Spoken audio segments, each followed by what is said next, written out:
parto, parto obstruido y pruebas de bienestar fetal. ¿Ya?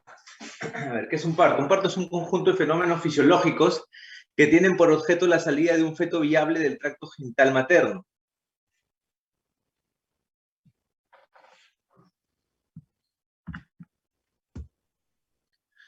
Tenemos lo que es parto eutóxico y parto distóxico.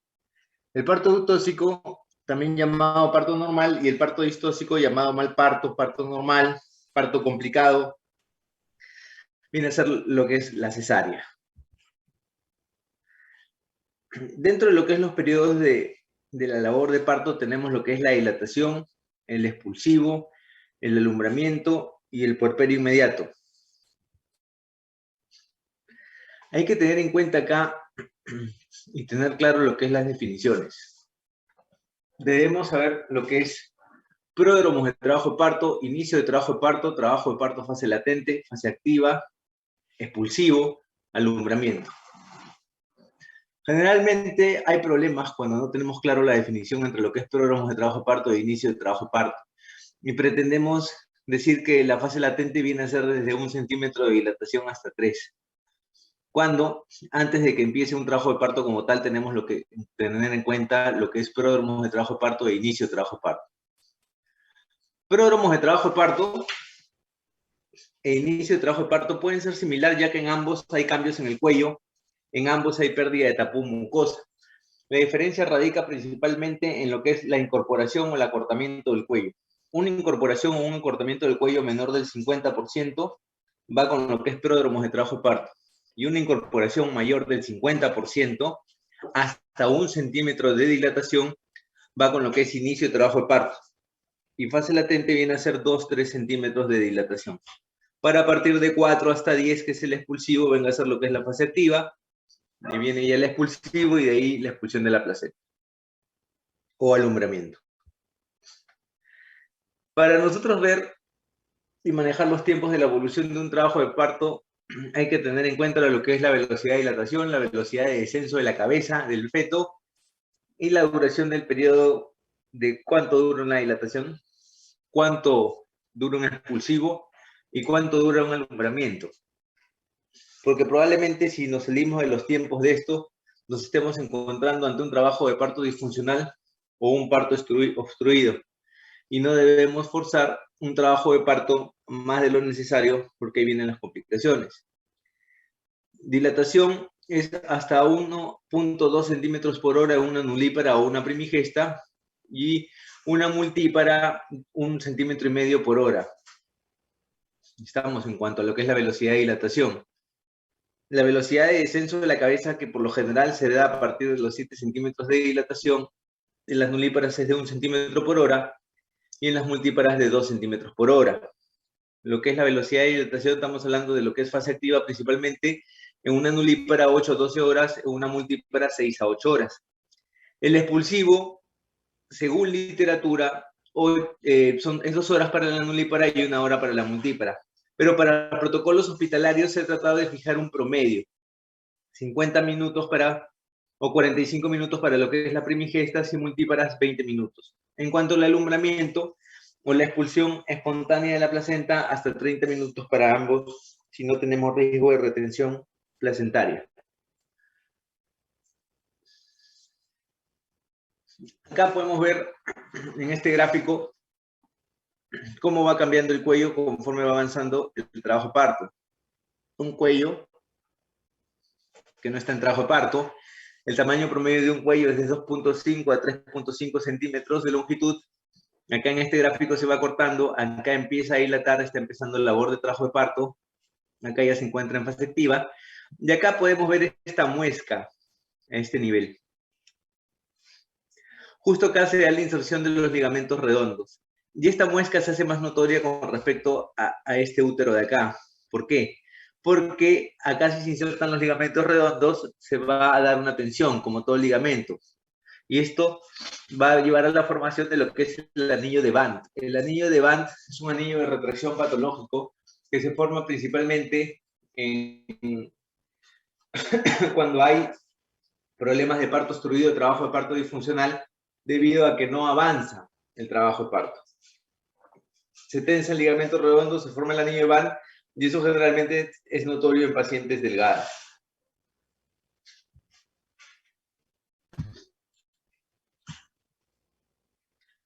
El segmento se va a formar entre la unión entre el cuerpo del útero y el cérvix.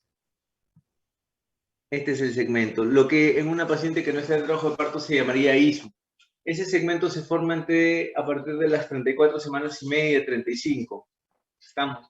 El segmento es la parte del útero que se va adelgazando conforme ya va llegando a ser un embarazo a término, y el segmento es la zona donde las cesáreas cortamos para poder extraer el feto.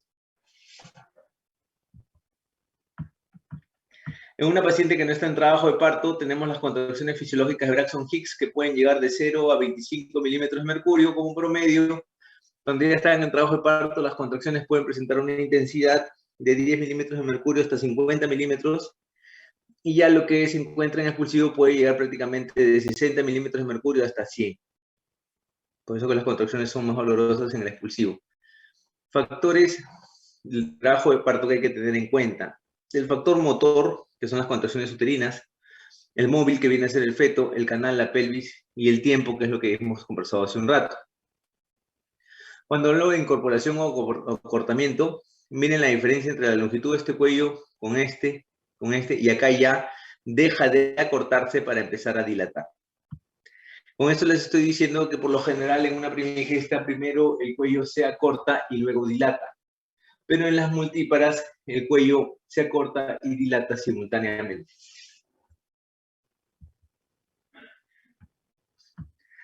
Acá tenemos la cabeza fetal a la altura de las espinas ciáticas. Decimos recién que un feto se encuentra encajado, lo cual lo catalogamos como 0. Por encima de las espinas ciáticas, -1, -2, -3, -4, -5. Por debajo, +1, +2, +3, +4, +5.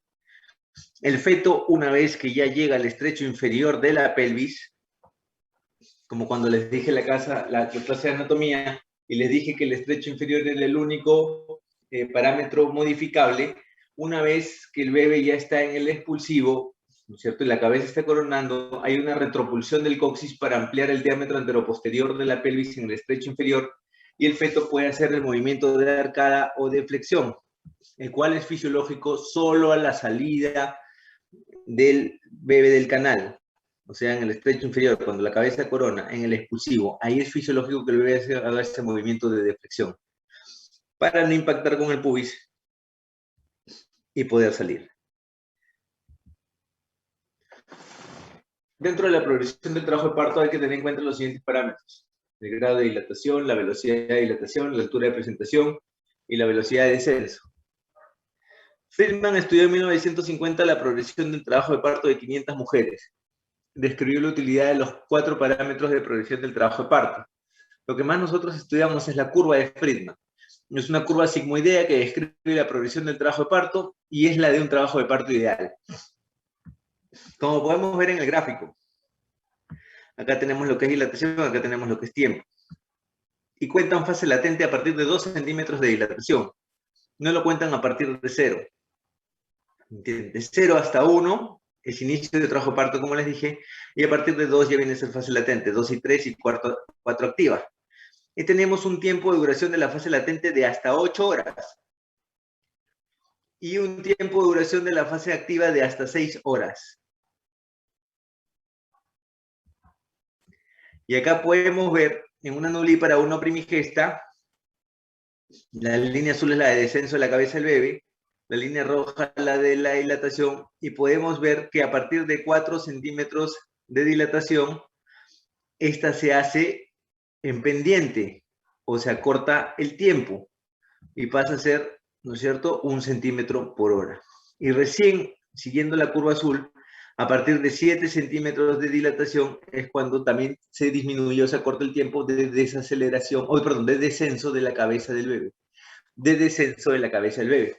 Por eso que la cabeza del bebé desciende más rápidamente a partir de 7 centímetros de dilatación, ¿no es cierto?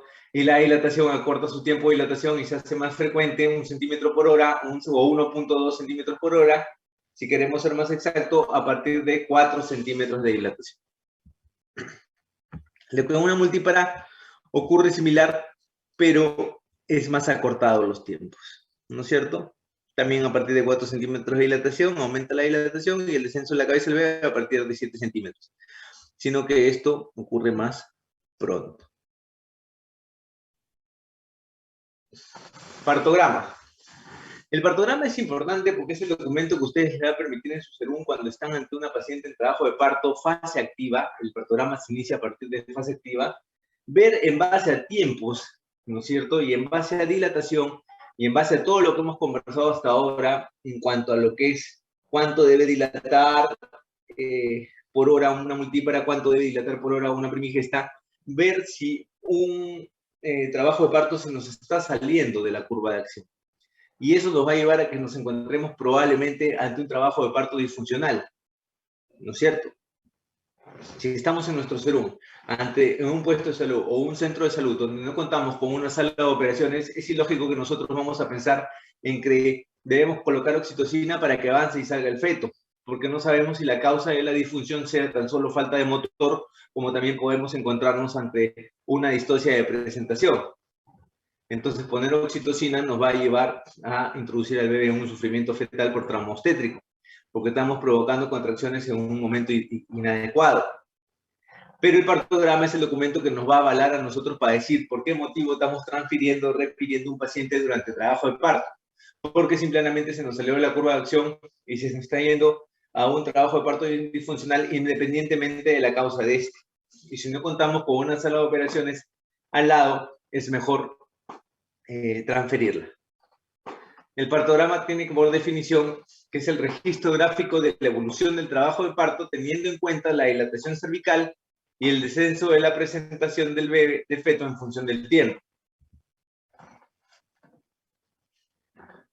El partograma, según la OMS, trae impreso la línea de alerta y la línea de acción. La línea de alerta comienza con 4 centímetros de dilatación hasta 10 centímetros de dilatación, obvio, completa, y a una velocidad de 1 centímetro por hora. La línea de acción está graficada paralelamente 4 horas a la derecha de la línea de alerta.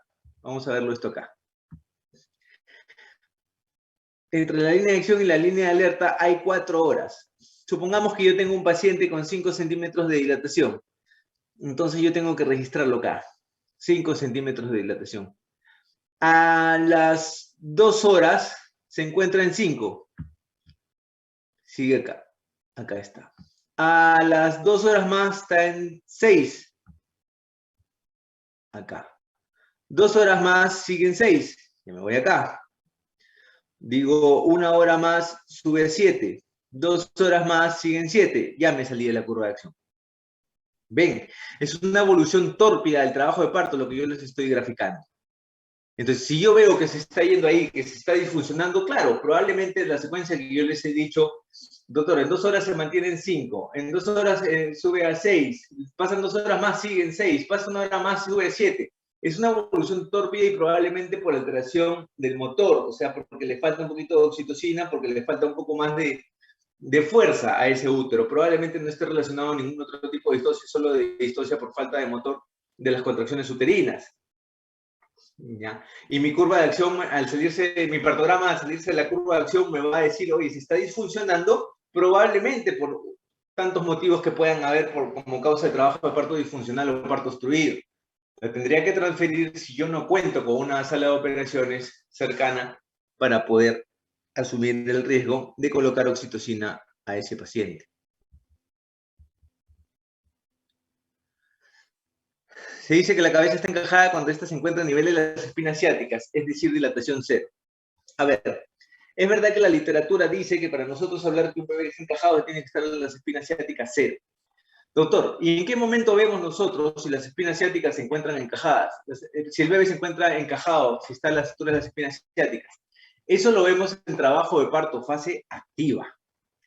Quiere decir que si nosotros vamos a ver si un bebé se encuentra en DSP o ICP, lo vemos cuando está en fase activa, cuando llega a 4 centímetros de dilatación. Ahí recién evaluamos si la cabeza está encajada o no. Ahora, un bebé puede estar a las alturas de las espinas ciáticas sin trabajo de parto, teniendo 39 y 40 semanas y podemos decir que ya está encajado. Es lógico. Pero también, eso es lo que dice la literatura. Ahora, yo por experiencia les digo, que un bebé que tiene 40 semanas, 41 semanas, 39, 4 días semanas, y la presentación se encuentra a -4, -5, por más que la literatura te diga que con 4 centímetros de dilatación recién ahí vas a evaluar si ese bebé está encajado o no, es un bebé que no está entrando bien a la pelvis. O sea, un bebé que se encuentra con -4, -5, -3, con 40 semanas y todavía no inicia el trabajo de parto, probablemente vas a tener problemas en el trabajo de parto cuando empiece a dilatar. Eso se lo digo como experiencia para que cuando tengan los fetos o las gestantes en esas situaciones, en su serum con 40 semanas, si está -4, supongamos que tengan una ecografía que tenga 3 kilos 400, primigeste, vas a tener problemas en trabajo de parto, les sugiero transferirlas. Bajo el diagnóstico de descartar DCP en trabajo de parto fase activa, porque muchas veces esos bebés se encuentran deflexionados y ese es el motivo por el cual no bajan a través del canal del parto y van a acabar en una cesárea. Y ya se estarían pasando los 9 meses y tendrían el riesgo de una insuficiencia placentaria. Muy bien. Dentro de las causas de trabajo de parto disfuncional, ya saliendo de lo que es el trabajo de parto normal, vamos a entrar a lo que es el trabajo de parto disfuncional, ¿no es cierto? Tenemos lo que es alteraciones en la potencia, que es lo que les dije, las alteraciones en lo que es la falta de oxitocina, ¿no es cierto? Las alteraciones en el producto, un bebé macrosómico, un bebé con alteraciones morfológicas que no le permita descender a través del canal del parto, una pelvis anómala, una pelvis platipeloide, una pelvis androide, ¿no es cierto? Una exostosis sacra, un tabique vaginal, tanto pelvis ósea como pelvis blanda, pueden producirte una disfunción de trabajo de parto. En cuanto a problemas de la potencia, tenemos las alteraciones en la contractilidad uterina, cuando esta es inadecuada. Como sabemos, la fisiología de la contracción uterina es de arriba hacia abajo, o sea, va del fondo, pasa por el segmento para llegar ya hacia la parte inferior del útero. Así es la fisiología de la contracción uterina. Y todo eso está manejado por medio de marcapasos uterinos. La alteración de esta conducción eléctrica en la fisiología de la contracción uterina puede provocarme una alteración de la potencia en la contracción durante el trabajo de parto y por lo tanto llevarme a una disfunción del trabajo de parto. Malformaciones uterinas, como las alteraciones mullerianas, úteros didélfugos, úteros tabicados, etc. Infecciones uterinas, endometritis, miometritis, todo eso me va a llevar a una alteración de la contracción uterina, inclusive en el posparto, provocándome incluso lo que es también la atonía y la hemorragia posparto, motivo por el cual tengo que muchas veces extender la cirugía para controlar la hemorragia, debido a que no se contrae después del parto, llevándolo a una histerectomía. La falta de fuerza para pujar, ¿no es cierto? Esa es en la segunda etapa, ya en el expulsivo, ¿no? El agotamiento materno, la discapacidad materna, bloqueo epidural sensorial. A veces decimos, no, parto sin dolor y colocamos la anestesia regional epidural. Y muchas veces lo colocamos con 4 centímetros, con 5. Y muchas veces el exceso de eso nos lleva a bloquear las contracciones uterinas. Por ese motivo, lo que se recomienda es que cuando vamos a utilizar anestesia en un trabajo de parto o anestesia regional, ¿no es cierto?, la epidural, sea tan solo, como decimos, un cachito de anestesia y no mucho, de tal manera que no nos suprima las contracciones uterinas. Porque si no, al final, producto de la misma anestesia, acabamos distorsionando el trabajo de parto. Dentro de las distorsiones dinámicas, tenemos lo que es la hiperdinamia, la hipodinamia y las alteraciones en la triple gradiente, que es prácticamente una incoordinación entre la hiperdinamia y la hipodinamia. La de triple gradiente no es más frecuente, las más frecuentes son la hiperdinamia y hipodinamia. Dentro de lo que es hiperdinamia, vamos a definir cada una para que tengan los conceptos claros. Tenemos lo que es hipertonía, hipersistolia y taquisistolia. Y dentro de lo que es hipodinamia tenemos lo que es hipotonía, hiposistolia y bradisistolia. Todo esto tienen que tener en cuenta porque estas son alteraciones del trabajo de parto disfuncional y que nos pueden llevar a la muerte fetal o muerte materna si no logramos captarlas a tiempo. Estamos. Dentro del periodo de dilatación, nosotros tenemos una intensidad de 30 a 50 milímetros de mercurio en un trabajo de parto, en fase activa, lo normal. En un periodo expulsivo lo normal es hasta 50 milímetros de mercurio. ¿Cuál sería la alteración? Que la presión en milímetros de mercurio esté debajo de 30 sería hiposistolia. Que la presión en milímetros de mercurio esté más de 50 sería hipersistolia. Hipersistolia. La frecuencia, 3 en 10 minutos es lo normal en un trabajo de parto, en un periodo de dilatación, y en el expulsivo 5 a 10 minutos. Menos de 3 contracciones en 10 minutos es bradisistolia. Más de 5 contracciones en 10 minutos es taquisistolia. ¿Estamos? Duración. La duración normal de las contracciones uterinas en un trabajo de parto es de 40 a 60 segundos y en un expulsivo es de 1 minuto a minuto y medio, de 60 a 90 segundos. ¿No es cierto? La duración de la contracción menor a 40 segundos se llama hipocronía. Hipocronía. Y la duración viene mayor de 60 a 90 segundos, se llama hipercronía. Hipercronía. El tono, tanto el tono en el periodo de trabajo de parto como en lo que es el expulsivo, lo normal es de 8 a 12 milímetros de mercurio. De 8 a 12 milímetros de mercurio. Ese es el tono basal. ¿Ya? Ese es el tono basal de lo que es las contracciones uterinas. 8 a 12 milímetros de mercurio. Entonces nosotros hablamos de una hipotonía menos de 8 milímetros de mercurio y de una hipertonía más de 12 milímetros de mercurio. ¿Ok? Entonces hay que tener en cuenta eso, porque eso es el basal, o sea, cuando ya pasó el trabajo de parto, si yo encuentro, pasó el expulsivo, salió el bebé y encuentro un útero hipotónico, es menos de 8 milímetros de mercurio. Y cuando hablamos de atónico es que está en cero, que no está nada de contracción, que no responde a nada. Entonces yo tengo que controlar esa hemorragia postparto. ¿Estamos? Lo normal en un alumbramiento, después del expulsivo, es que esté más de 12 milímetros de mercurio, que esté hipertónico, para que no haya hemorragia. Si yo tengo un paciente con una hiperdinamia y tengo con una taquisistolia en un trabajo de parto, en un periodo de dilatación, por ejemplo, de 8 contracciones, 7 contracciones en 10 minutos, ¿ante qué estoy probablemente? Estoy ante probablemente el riesgo de un DPP por taquisistolia, que es una de las causas de hiperdinamia. Tengo que tener cuidado porque ese bebé se va a DPPar, va a tener riesgo de hemorragia en la segunda mitad del embarazo y puede acabar en una muerte fetal intraútero. Estamos. Si mi periodo de dilatación está en 70, 80 milímetros, estoy ante una hipersistolia. La hipersistolia también me puede provocar un DPP. Por eso es importante tener claro los conceptos de hipohipersistolia, braditaquisistolia, hipohipercronía y bueno, hipohipertonía. Mala actitud de la presentación es otra causa de lo que es la distocia del trabajo de parto.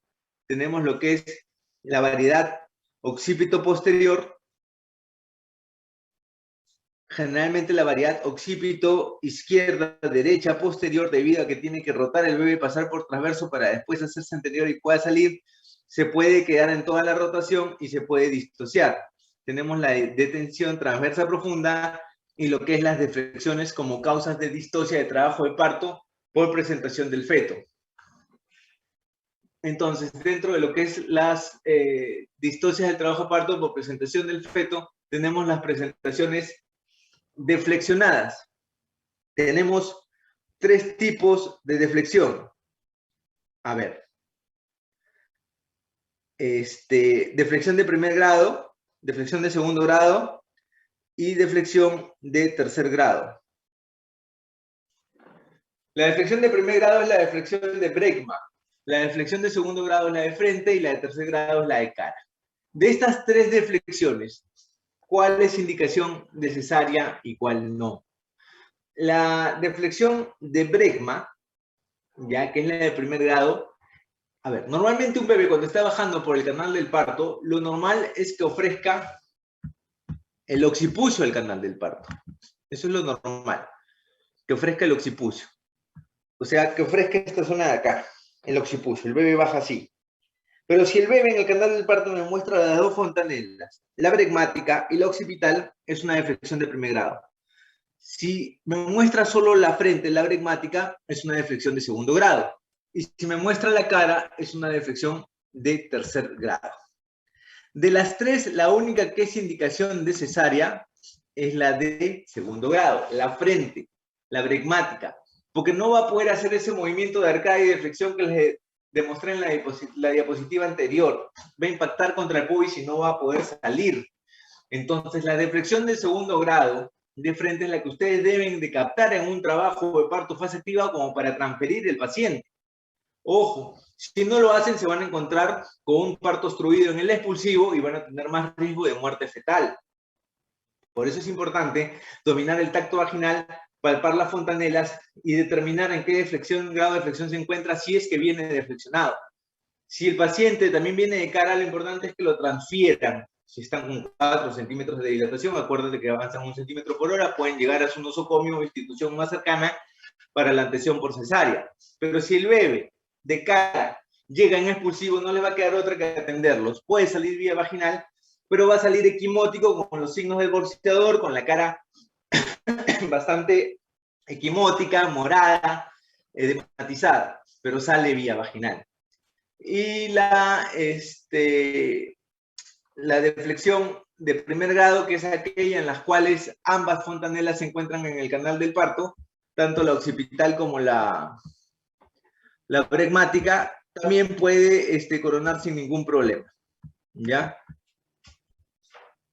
Y salir en el expulsivo sin ningún problema, pero a veces hay que ayudarlo de repente un poquito empujando el fondo uterino o hacer una episiotomía amplia para que pueda salir.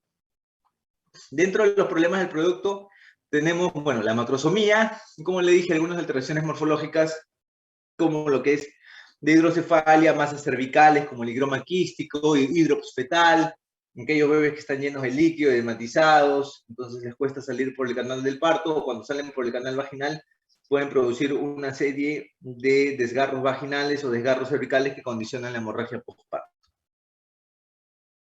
Los tipos de pelvis, cuando hay estrechez pélvica, platipeloide, androide, no hay forma de que salga por parto vaginal, exostosis sacras, cualquier deformación pélvica, tanto en la pelvis ósea como pelvis blanda, tabiques vaginales, horizontales o cervicales, van a producir un trabajo de parto disfuncional. En nulíparas, el 25% de los partos se caen en trabajo de parto disfuncional. En multíparas, el 10% de los partos puede haber trabajo de parto disfuncional o parto obstruido. Actualmente se conoce como lo mismo. ¿Cuáles son los factores de riesgo maternos que pueden estar asociados a distocias de trabajo de parto? La talla baja, menos de 1,45 m, la edad materna mayor de 35 años, el parto distóxico previo, las pelvis no ginecoides, bajo o alto peso al nacer, lesión uterina concomitante, ¿no es cierto? Producto más de 4 kilos. La literatura considera más de 4 kilos 500 como macrosomía fetal. Acuérdate que las literaturas son europeas o americanas, tienen otro tipo de raza, otro tipo de talla, otro tipo de pelvis más frecuente, que es la ginecoide. Entonces, ellos catalogan más de 4,500. Pero para nosotros, protocolos hospitalarios de MINSA Perú, más de 4 kilos lo catalogamos como macrosomía fetal. Y las presentaciones anormales, como por ejemplo la deflexión o los podálicos, ¿no? Los bebés que vienen de pie tienen riesgos de distosia. Dentro de las complicaciones de la distosia, tenemos lo que es la coriomionitis, obvio. Si tengo un bebé en parto obstruido con membranas rotas, por ejemplo, una deflexión de segundo grado, ese bebé no va a salir. Y si yo estoy en mi serún y tengo que transferirlo y estoy a 4 o 5 horas de mi hospital más cercano, aparte de tener el riesgo de muerte fetal, voy a tener el riesgo de coriomionitis. Debido a que las membranas están rotas, puede adquirir cualquier infección vía vaginal, introducirse dentro del útero y producirme una infección de ese feto que se encuentra en parto obstruido. Y por lo tanto, después también la endometritis y probablemente después la sepsis con foco pélvico. Y ese paciente, aparte de tener un feto muerto, por no diagnosticar a tiempo una infección de segundo grado, también voy a tener el riesgo de que me haga una sepsis por endometritis debido al tiempo prolongado de parto obstruido y tenga que acabar en una histerectomía. Cesárea, lesiones fetales por mala posición, sufrimientos fetales, ¿no? Todo lo hemos resumido en un solo caso, como les acabo de poner ahorita. Esas son las complicaciones de la distocia. Vamos a hablar de lo que es la vigilancia fetal durante el trabajo de parto. Generalmente lo hacemos con este instrumento que se llama tococardiógrafo. El tococardiógrafo nosotros nos va a permitir ver las contracciones uterinas y los latidos del bebé, y la madre va a registrar en forma subjetiva, en base a las sensaciones que ella siente de los movimientos del bebé, los movimientos de en un solo trazado. Es como hacerle un electro al feto, ¿ya? Sino que vamos a tener también las contracciones uterinas, los movimientos del feto y la reactividad del feto. La pregunta importante es, hay que tener en cuenta, claro, los conceptos. ¿A partir de cuándo nosotros podemos ver un perfil biofísico fetal? De la cual dentro del perfil biofísico fetal, ojo, todo lo que va a estar en estas diapositivas se los voy a decir ahorita, para poder ir leyéndolas una por una, ¿ya? El perfil biofísico fetal me ve a mí el parámetro ecográfico y el parámetro del tococardiógrafo. El puntaje de un perfil biofísico fetal es 10 sobre 10. Es 10 sobre 10. ¿Qué veo yo en un perfil biofísico fetal? El tono fetal, los movimientos respiratorios, los movimientos corporales, líquido amniótico, ¿no es cierto? Y aparte yo veo la reactividad cardíaca. La reactividad cardíaca la hago ya con el tococardiógrafo, con lo que hemos visto el instrumento acá. Con eso lo hago, yo veo la reactividad cardíaca. Porque es un trazado que se hace el bebé en 20 minutos. Y ahí tengo que tener en cuenta yo la diferencia entre lo que es un test no estresante y un test estresante. Un test no estresante es aquel test o el tococardiógrafo que se le hace al feto, ese trazado en 20 minutos sin contracciones uterinas, en la cual voy a evaluar movimientos del bebé y la reactividad, ley de acción-reacción. Cuando se mueve el bebé, tiene que haber aumento de los latidos. Un aumento de los latidos. ¿Ya? El test estresante es aquel test que se hace con contracciones uterinas. CST. Con stress test, con contracciones uterinas. Contraction stress test, con contracciones uterinas. ¿Estamos? Ahora, eso yo lo puedo hacer en un trabajo de parto, un paciente que me llegue con 4 centímetros de dilatación y le pido un CST, un test estresante, porque ya viene con contracciones. Pero si yo a un paciente que no tiene contracciones le quiero provocar contracciones para pasarlo un test estresante, yo le pongo una vía con oxitocina y le provoco las contracciones. Es un test estresante, pero provocaba las contracciones por mi persona. Eso se llama test de Posey. Test de Posey. Estamos. En la cual yo empiezo con un determinado goteo de oxitocina hasta llegar a 40 gotas. Empiezo con 4 gotas de oxitocina en el frasco. Pasan 15 minutos, paso 8, pasan 15, paso 12, pasan 15 minutos, paso 16 gotas, pasan 15 minutos, paso 20 gotas, hasta llegar a 40 gotas, y así lo mantengo por 2 horas. Ese test de Posey lo hago yo para determinar si ese paciente va a tolerar el trabajo de parto o si pueden haber caído en los latidos durante el trabajo de parto. Y ese test de Posey pasa a ser un test de Posey inducción. Inducción, cuando en esas 2 horas que yo la tengo a 40 gotas, porque el tope máximo es 40 gotas de oxitocina, y me agarra una dinámica de 3 en 10, empieza a dilatar. Yo no lo voy a suspender, tengo que terminar el trabajo de parto hasta que me complete y salga el bebé. Pero si en estas 2 horas no hay cambios en el cuello, lo único que estoy viendo es que ese paciente, a pesar de provocarle las contracciones, los latidos no han caído y lo suspendo. ¿Listo? Test de Posey adecuado, no hubieron caída de latidos, lo suspendo y espero que el paciente inicie el trabajo de parto en forma espontánea. Porque ya sé que me va a tolerar el trabajo de parto porque no había caído de latidos con la oxitocina. Si empezó a dilatar durante el test de Posey, paso a Posey inducción, o sea, termino la gestación, porque ya empezó a dilatar. No tengo por qué suspender nada. ¿A partir de cuándo yo puedo realizar o solicitar a un paciente un perfil biofísico fetal? Yo puedo solicitar a un paciente un perfil biofísico fetal a partir de las 28 semanas de dilatación. Para protocolos hospitalarios, 30 semanas de dilatación. Doctor, ¿pero por qué según literatura a partir de 28? Porque recién a partir de las 28 semanas yo puedo ver el sistema nervioso autónomo de un feto. Recién a partir de las 28 semanas. Entonces, pedir una prueba de reactividad cardíaca, como es el tococardiógrafo, o un perfil biofísico fetal, que en verdad es ecografía más tococardiógrafo, que es el puntaje 10 sobre 10, la ecografía solo te va a dar 8 sobre 8 más, ¿no?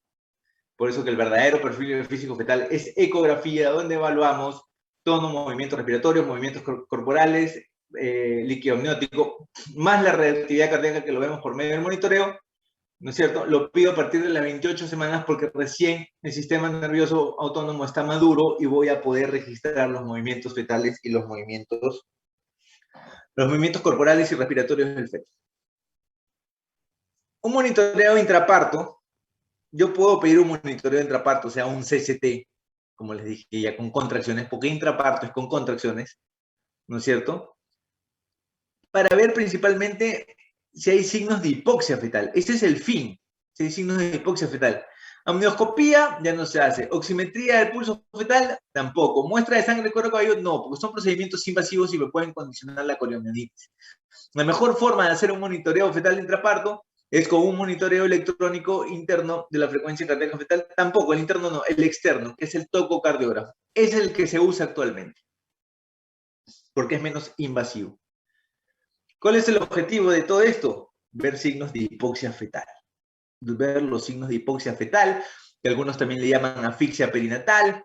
Obvio, captarlo precozmente para poder instaurar una reanimación fetal intraútero, como es pasar dextrosa 500 centímetros cúbicos a chorro, ¿no es cierto? Y luego goteo lento y ponerle oxígeno 4 litros por minuto a la madre. Y con eso tú puedes transferir un paciente con signos de hipoxia o que se te encuentre un parto obstruido porque no hiciste bien el tacto vaginal y no captaste la distocia del producto, de tal manera de ayudar a que ese bebé llegue vivo al hospital más cercano. Ya lo dijimos. La base de un monitoreo fetal intraparto, como les dije, son la frecuencia cardíaca basal, la variabilidad de la frecuencia cardíaca fetal, las aceleraciones y las desaceleraciones.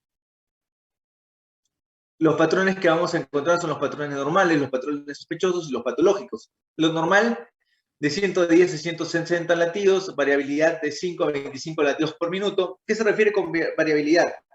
Que los latidos de un feto pueden ir ahorita 130, luego al segundo 132, al otro segundo 135, al otro segundo 145, al otro segundo 120, al otro segundo 125, y así va variando. Es como un electro, así, para arriba, para abajo, para arriba, para abajo el trazado. Es bastante variabilidad, no se mantiene en un solo latido. Eso es lo normal. Sospechoso, cuando esa variabilidad ya no es de 5 a 25 latidos por minuto, sino es solo de 5 latidos por minuto. O sea, 120, 125, 124, 122, 123, 125. No hay una variabilidad como el ejemplo que les puse hace un rato. O muy marcada esa variabilidad.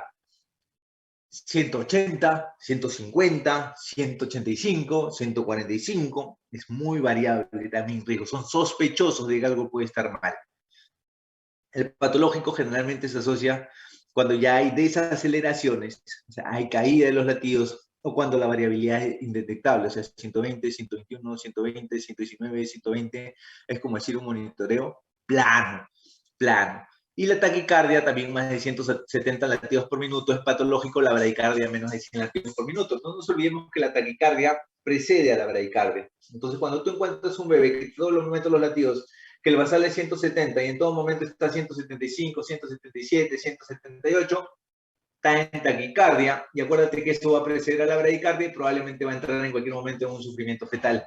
Les está avisando como para que actúen a tiempo.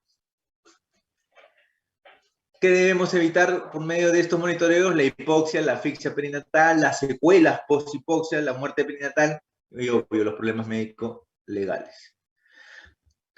Acá, por ejemplo, vemos un trazado, ¿no es cierto? La punta de la contracción con la caída de los latidos. Cuando la punta de la contracción coincide con la caída de los latidos, la punta con punta, acá no está tan exacto, debería estar un poquito acá, es DIP 1, fisiológico. Generalmente tiene circular de cordón en el cuello y por eso caen los latidos con cada contracción. es fisiológico, no hay por qué asustarse. Pero si es como acá, que la punta de la contracción, que es lo de abajo, las contracciones, no coincida con la punta de la desaceleración de los caídos de los latidos, que es un poco después, eso es por insuficiencia placentaria, asociado generalmente a preeclampsia, asociado generalmente a hipoxia fetal crónica, riesgo de muerte perinatal. Estos tienen que poner dextrosa 500, oxígeno y referir. Esto ya lo vimos. Y acá lo más importante. En el caso de los fetos prematuros, son los más susceptibles a hipoxia intraparto, ¿no? Son los que más generalmente presentan patrones no tranquilizadores y generalmente los fetos prematuros son los que uno les sugiere a ustedes monitorización intraparto. Por eso que a estos fetos yo les sugiero prematuros o con riesgo de trabajo de parto prematuro, por ejemplo, gestante que puede presentar infecciones urinarias tienen riesgo de trabajo de parto prematuro, que en algún momento hicieron irritabilidad uterina, transfiéranla porque tienen en su serum, porque tienen el riesgo de que les haga trabajo de parto prematuro, y un bebé prematuro tiene mucho riesgo de hipoxia. Se asocia mucho a lo que es desaceleraciones, bradicardia, taquicardia o variabilidad ausente en el trabajo de parto. Son muy lábiles, son muy inestables, son más frágiles, son más susceptibles de hipoxia. Y son fetos que deben ser monitorizados en el trabajo de parto. Por eso no se metan en su serum a atender mucho trabajo de partos prematuros. Bueno, trabajo de partos prematuros están lejos de su hospital más cercano, no les queda otra que atenderlos. Pero tienen que captar ustedes el factor de riesgo, pacientes con riesgo de trabajo de parto prematuro, pacientes que han tenido infecciones urinarias a repetición o infecciones vaginales antes de las 16 semanas, si no las trataron correctamente, tienen riesgo de trabajo de parto prematuro. Tienen que tener cuidado. Y si lo están atendiendo, tienen que monitorizarle los latidos constantemente. No es como un feto término que le puedo escuchar los latidos cada 2 horas. Muy bien, alumnos.